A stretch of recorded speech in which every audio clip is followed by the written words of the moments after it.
Now to the Bengals. This is at Who Day Ed. My biggest question, says at Who Day Ed, why does Zac Taylor have a job? Well, it's funny. I know what you're saying.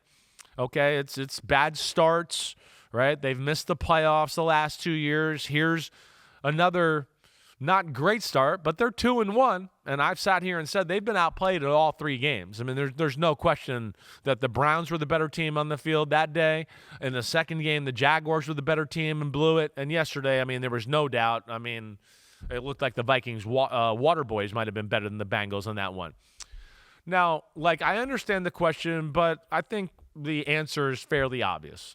You go to the Super Bowl, you go to the AFC Championship game the next year and have the Chiefs on the rope, and if it's not for a bad penalty on one of your defensive ends, you're probably going to pull. It looks like you're going to pull off the upset and beat the Chiefs again for the second year in a row. I think he gets a little bit of a free pass because some of the injuries and things that have happened on that football team. He gets a free pass, one maybe, and I don't want to say a free pass. I don't mean it like that, because I think Zac Taylor has definitely brought, some of a winning culture and a belief to the Bengals franchise. I think we got to give them the respect for that. But I think between Joe Burrow getting hurt 2 years ago, in the midst of it looked like making a run to get in the playoffs and be a real pain in the ass there. Yeah, it was a bad start, but he gets hurt on that Thursday night against the Ravens. That derails the end of their season. And yes, I think that gives him a little bit of an excuse, right?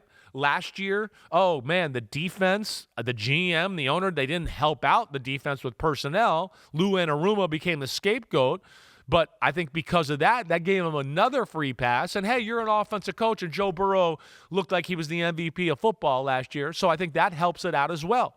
And here we are again with another injury to Joe Burrow.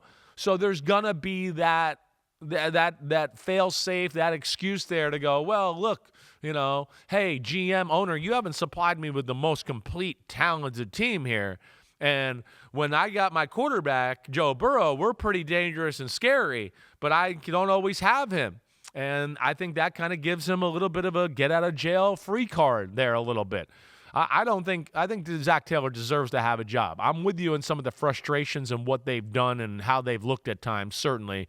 But I think there's been enough results for him to have that job. But we'll see how the rest of this year goes, because if it looks like it did the other day against Minnesota, right, with Jake Browning looking like he's Jake from State Farm instead of Jake Browning, yeah, there's going to be some boo birds and some people questioning Zac Taylor. Yo, homies, it's time to watch some games. That's right. We're on to the NFL season here with Chris Simms Unbuttoned. Hit subscribe to get our weekly picks, Sunday night recaps after every game, and much, much more. Thanks for watching. Peace out, homies. Remember, subscribe. Peace out.